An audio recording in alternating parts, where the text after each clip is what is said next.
Bismillahirrahmanirrahim. Assalamualaikum warahmatullahi wabarakatuh. Alhamdulillahirabbil alamin wassalatu wassalamu ala asyrafil anbiya'i wal mursalin wa ala alihi wa ashabihi wa man ihtada bihadihi wastanna bisunnatihi ila yaumiddin, amma ba'd.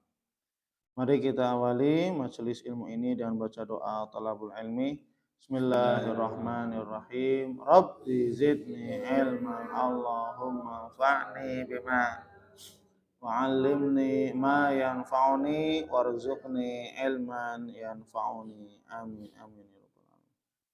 Alhamdulillah para santri, para hamba sekalian yang semoga kita senantiasa diberikan kesehatan walafiat, senantiasa diberikan kenikmatan-kenikmatan, diberkahi oleh Allah, dan yang paling utama adalah semoga kita senantiasa diberikan hidayah taufiknya agar kita diistiqomahkan oleh Allah Subhanahu wa taala untuk beribadah kepada Allah sehingga Allah Subhanahu wa taala mewafatkan kita dalam keadaan husnul khatimah.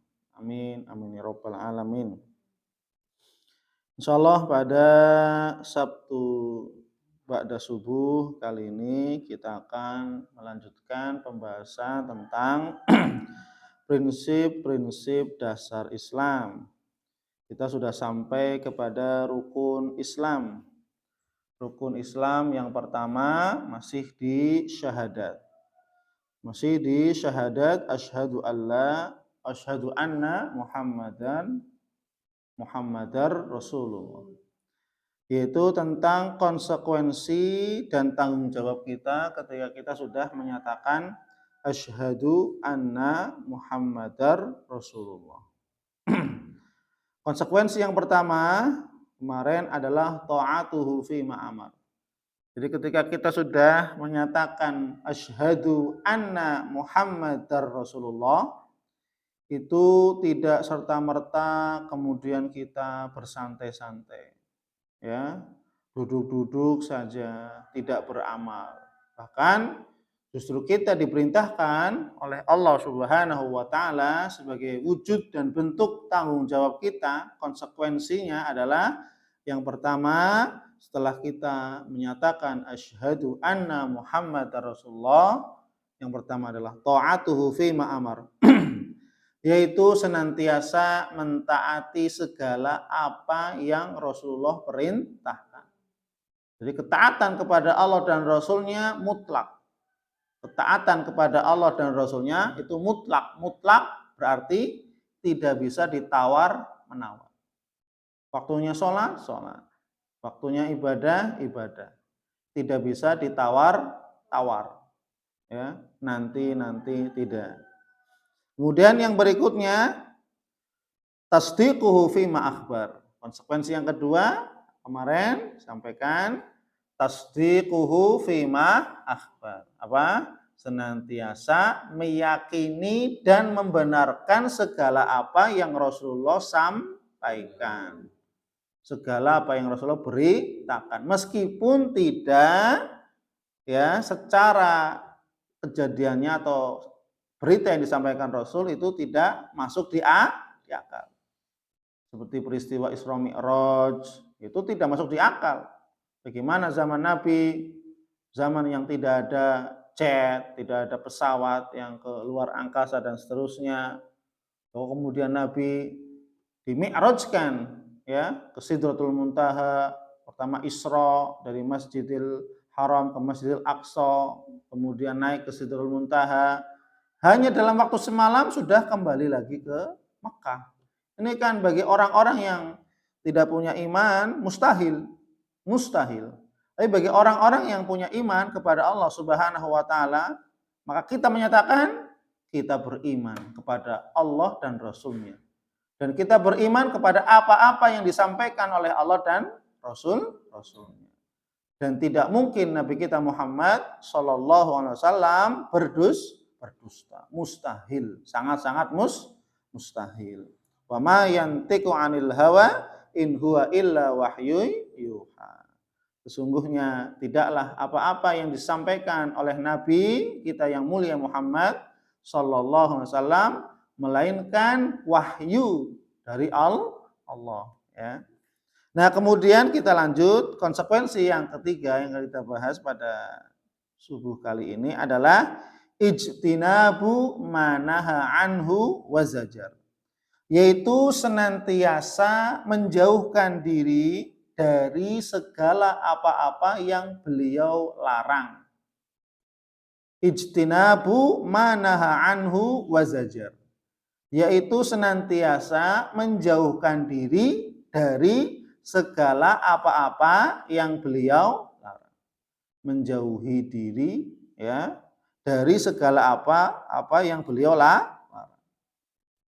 Maka dari sini wujud konsekuensi ketika kita menyatakan asyhadu anna Muhammadar Rasulullah adalah menjauhkan diri kita sejauh-jauhnya dari segala apa yang segala apa yang Rasulullah SAW larang.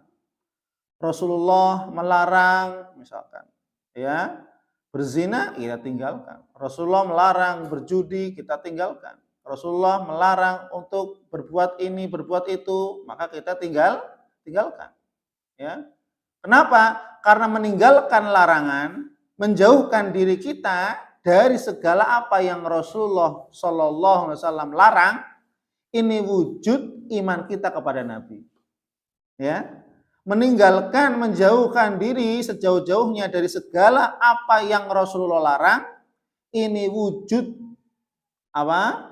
Iman kepada Rasulullah Shallallahu Alaihi Wasallam dan wujud kita bertanggung jawab, taat, ya, menunjukkan konsekuensi kita kepada Nabi Muhammad Shallallahu Alaihi Wasallam setelah menyatakan asyhadu anna Muhammadar Rasulullah. Jadi ketika orang sudah menyatakan asyhadu alla ilaha illallah wa asyhadu anna Muhammadar Rasulullah, tidak, ya, serta-merta langsung bebas seperti, ya, burung yang dilepaskan dari sangkar. Tidak, tapi malah justru terikat. Ya. Dia harus mewujudkan, ya, tanggung jawabnya, harus mewujudkan konsekuensinya kepada Allah dan Rasul-Nya. Maka di sini Allah Subhanahu wa taala, ya, berfirman dalam Quran surat Al-Hasyr ayat yang ke-7, Allah Subhanahu wa taala menyatakan wa ma atakumur rasul fakhudhuhu wa ma nahakum anhu fantahu. Dan apa-apa yang datang dari Rasulullah sallallahu alaihi wasallam kepadamu, fakhudhu, maka ambillah. Maksudnya apa-apa yang Rasulullah perintah, maka kerjakanlah. Ya. Segala apa yang Rasulullah perintah, maka kerjakanlah. Sebaliknya, wa ma nahakum anhu fantahu. Dan apa-apa yang Rasulullah larang bagimu atau kepada kalian, fantahu, maka tinggalkanlah, jauhilah. Ya. Jadi ketaatan kepada Rasulullah, ya, ketika ada perintah dikerjakan, ketika ada larangan dijauhi. Maka hakikatnya agama Islam itu agama yang sederhana, agama yang simpel, ya. Ketika ada perintah kerjakan, ya, ketika ada larangan jauhi. Jangan sampai apa? Tidak ada perintah mengerjakan, ya, malah mengerjakan larangan. Nah, ini naudzubillah. Maka agama Islam itu sebenarnya, ya, kalau disederhanakan sangat simpel. Apa? Agama Islam adalah agama yang ketika ada perintah dalil kerjakan. Ketika tidak ada dalil tinggalkan. Orang tidak ada dalil, tidak ada perintah dari Allah dan Rasul-Nya, ya, tidak ada petunjuk, tinggalkan. Ketika ada larangan jauhi. Sesederhana itu Islam. Ketika ada perintah kerjakan, ketika tidak ada perintah ya tidak kerjakan. Ketika ada larangan ya kita jauhi. Maka segala apa yang Rasulullah SAW larang, maka kita juga harus menjauhinya. Jangan sampai kita malah mendekat, ya. Maka termasuk daripada kehancuran umat-umat terdahulu, ya, kehancuran umat-umat terdahulu adalah salah satu penyebabnya adalah mereka menyelisihi para nabi. Ya, mereka menyelisihi para nabi. Disuruh untuk beribadah tidak mau. Ya, dilarang untuk berbuat syirik malah berbuat kesyirikan. Ya. Maka Rasulullah SAW mengatakan, ya, innama ahlaka man kana qablakum, ya, kasratu su'alihim wa ikhtilafuhum ala anbiya'ihim. Sesungguhnya hanyalah kehancuran umat-umat terdahulu sebelum kalian itu dikarenakan apa? Kasratu su'alihim, mereka itu banyak tanya. Jadi umat-umat terdahulu itu mereka banyak bertanya, tapi tujuan dari banyak bertanya bukan untuk mencari ilmu kefahaman, bukan untuk diamalkan, tapi hanya untuk sekedar bertanya. Ya, hanya sekedar untuk bertanya-tanya, ya, tapi tidak mau mengamalkan, tidak mau memahami, ya. Kemudian waqtilafuhum ala anbiya'ihim, dan mereka banyak menyelisihi para nabi. Itu, ya, tidak mau taat, tidak mau menunjukkan ketaatannya, ketundukannya, kepatuhannya kepada para nabi mereka. Ya. Fa idza nahaitukum, maka Nabi berpesan kepada kita umatnya jangan sampai seperti umat-umat terdahulu yang mereka hancur. Kenapa? Karena banyak bertanya dan menyelisihi nabi-nabi mereka. Nabi mengatakan, fa idza nahaitukum anhu fa idza nahaitukum an syai'in fajtanibu.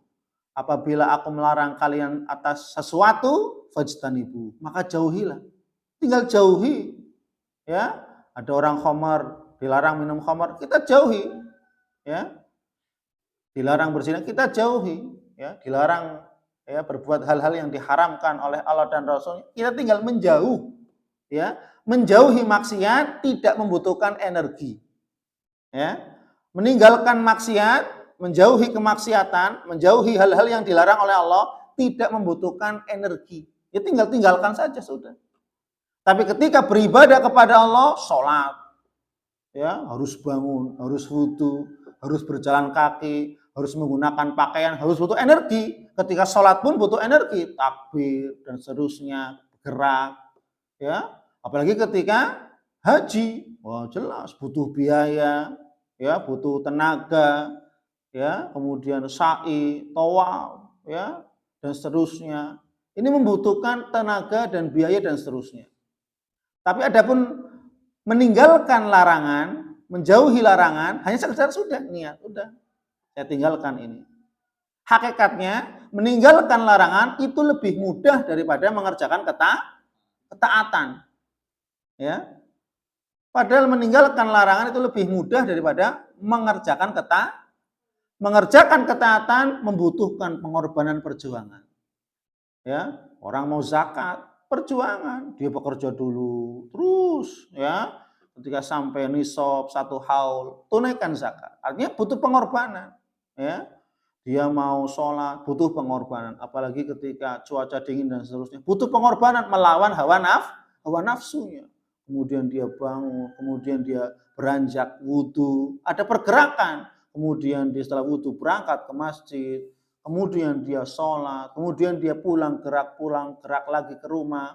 Ada pergerakan. Artinya apa? Mengerjakan ketaatan membutuhkan perjuangan dan pengorbanan yang harus dikeluarkan.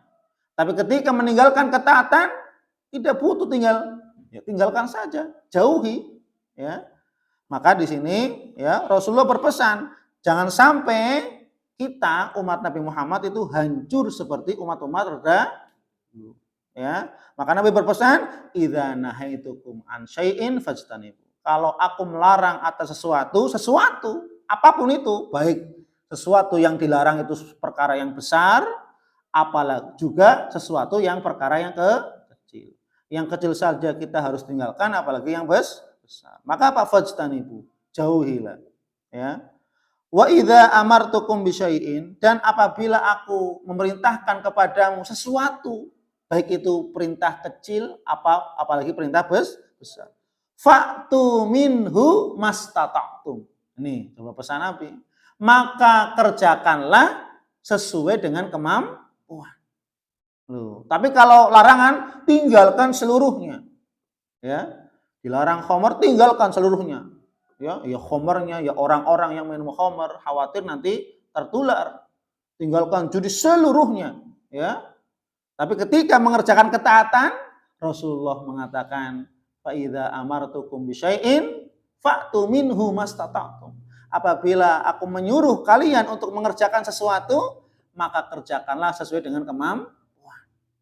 Ya, sesuai dengan kemampuan. Maka ketika ada sahabat di hadapan Rasulullah SAW, yang sahabat ini anna rajulan akala indan Nabi sallallahu alaihi wasallam. Ada seorang yang makan di hadapan Rasul itu dengan tangan kiri.